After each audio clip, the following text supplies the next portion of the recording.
Okay guys, these were a few slides that were left with section 1 and 2, so I'm going to explain them and then upload so that you guys can download it from the Blackboard. And this week's lecture as well, similarly I will explain them on the PowerPoints and then upload so that you guys uh, uh, can view them and hopefully you guys can understand these lectures.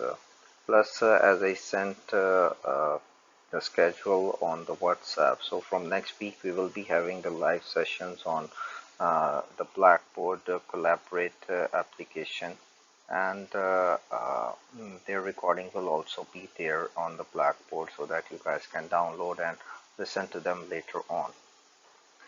So this slide is basically about the buffer solutions. So buffer solution is a solution which resists large changes in the pH when either acids or bases are added in it.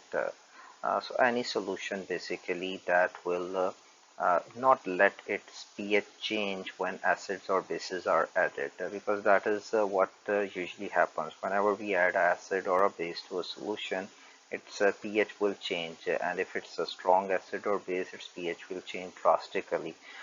But if it is a buffer solution, it will not let its pH change, and that is the definition of this buffer solution.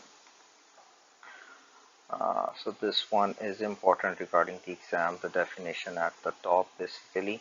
And these solutions are frequently prepared in the laboratories in order to maintain optimum conditions for chemical reactions. So for certain chemical reactions, basically we need optimum conditions so that their pH is within the range that we want. And blood is a complex natural buffer solution. So blood is a buffer solution.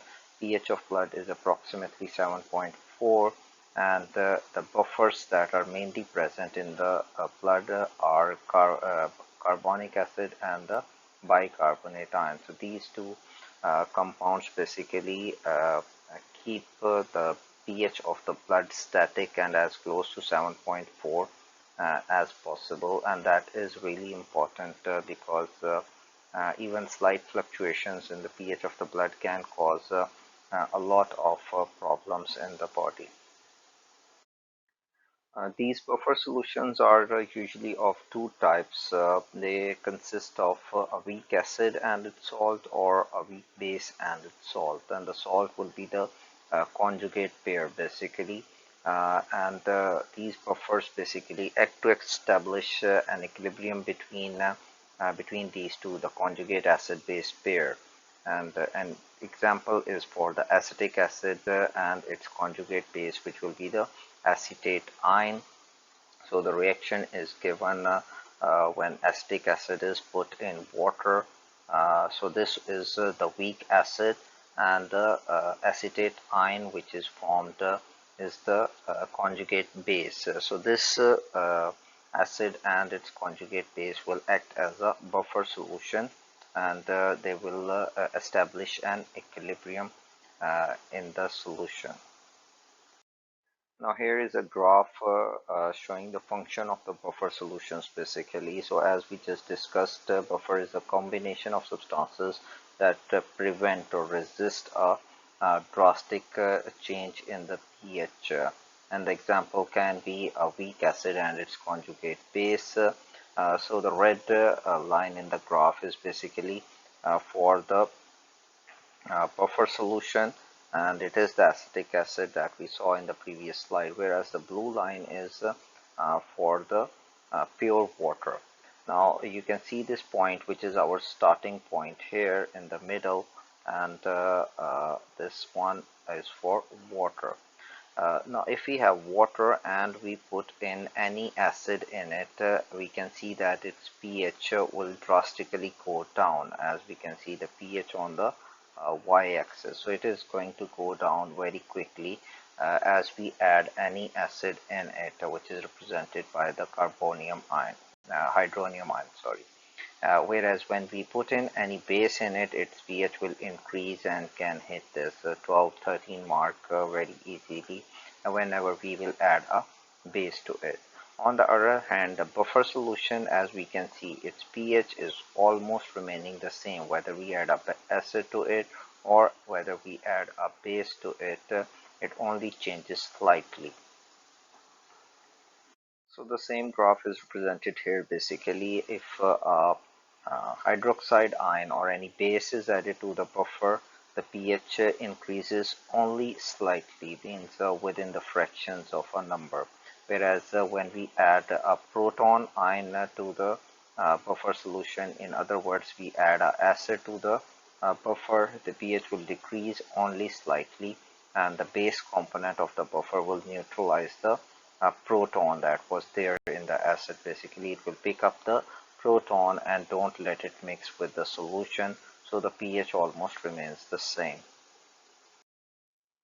Now here are some calculations regarding the buffer solution pH, how to determine the buffer solution pH basically. So buffering process, as we discussed, is an equilibrium reaction, and it can be represented by its equilibrium constant that we discussed earlier. So here is the reaction, and the acidity constant, or Ka, for this reaction will be the product of the ions which are at the top divided by the concentration of the intact acid which is at the bottom. So this gives us the Ka, or the acidity constant. And if you want to know the pH of the buffer, basically we will have to solve this equation for the hydronium ion and then calculate the pH of that solution. There is an equation that is very famous known as the Henderson-Hasselbalch equation, basically, in which we combine the equilibrium constant or the acidity constant expression that we saw in the previous slide and the pH expression which we discussed one lecture ago, I think. So the pH is equal to minus logarithm of the hydronium ion concentration, that is known as the pH expression. So if we join these two equations, basically we get the Henderson-Hasselbalch equation. So in the previous slide, as we saw, for any acid, the acidity constant or the equilibrium constant is basically the product of the concentration of the ions divided by the intact acid. If we take the minus log on both sides, the equation will become minus log Ka is equal to minus log of this hydronium ion which is here. We add a minus log here, minus log of this acetate ion divided by the acetic acid or the intact acid. So just by taking minus log on both sides, we get the equation which is here at the bottom. Now solving that minus log that we put in the previous equation, minus log of Ka will become basically the pKa. So minus log of Ka will be pKa, and minus log of hydronium ion will become the pH. So the equation on the previous slide will become pKa is equal to pH minus log of this acetate ion over the acetic acid. So what we were basically determining was the pH. So keep the pH on one side and take the whole of the other minus log over the other side. So we get the equation pH is equal to pKa plus log of these acetate over acetic acid. Now for the reaction that we discussed, this acetic acid is basically the conjugate base, and acetate ion is the conjugate base and acetic acid is the weak acid. So we can replace these to generalize this equation or this expression, and at the bottom in the box is this generalized expression which can be put up for any acid for any buffer basically. So pH will be equal to pKa plus log conjugate base over the weak acid. Now here is an example for calculating the pH of the buffer solution.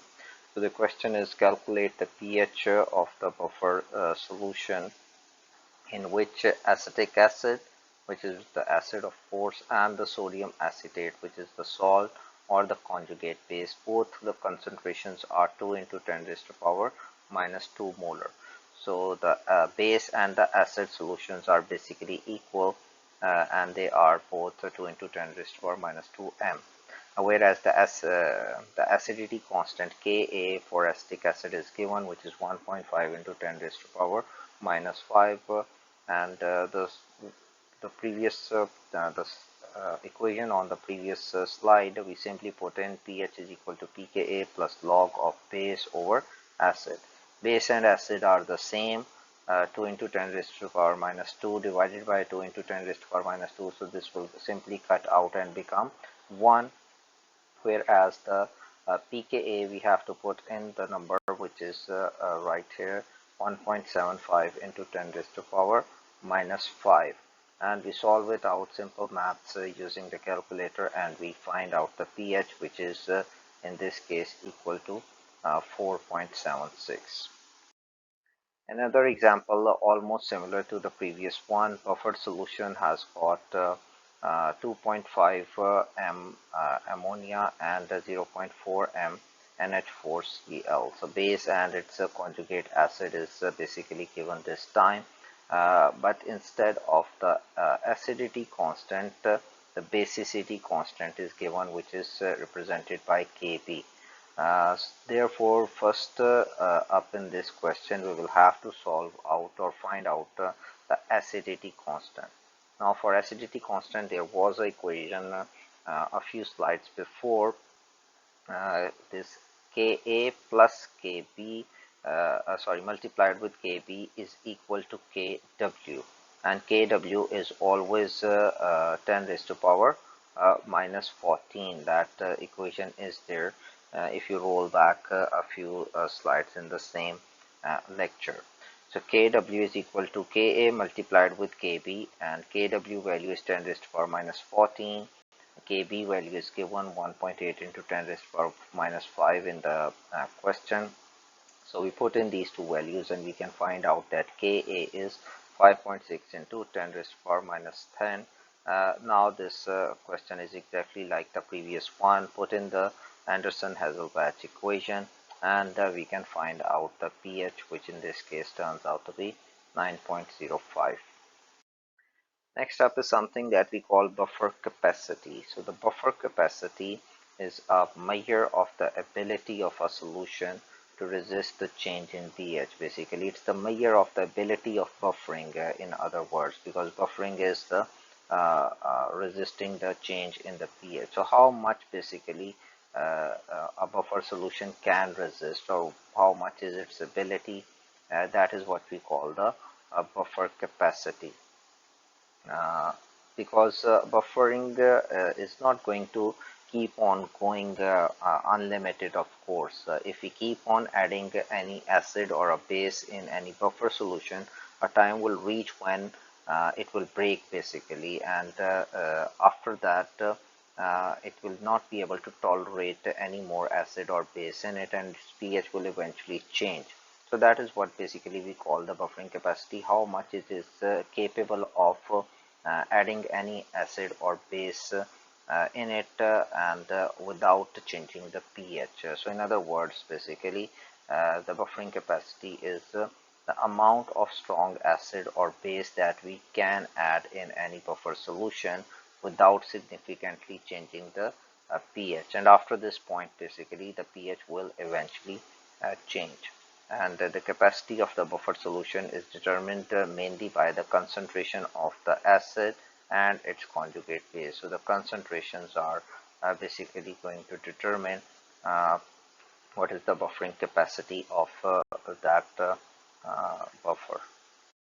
Now, for any buffer solution, the buffering capacity or its buffering ability is optimum. In other words, any buffer is most effective when the concentration of the acid and its conjugate base are exactly equal. That is the point where a buffer functions best basically, and for any buffer solution this holds true whenever the concentrations of the conjugate acid base pair is equal to each other. That is the point when the buffer solution functions best.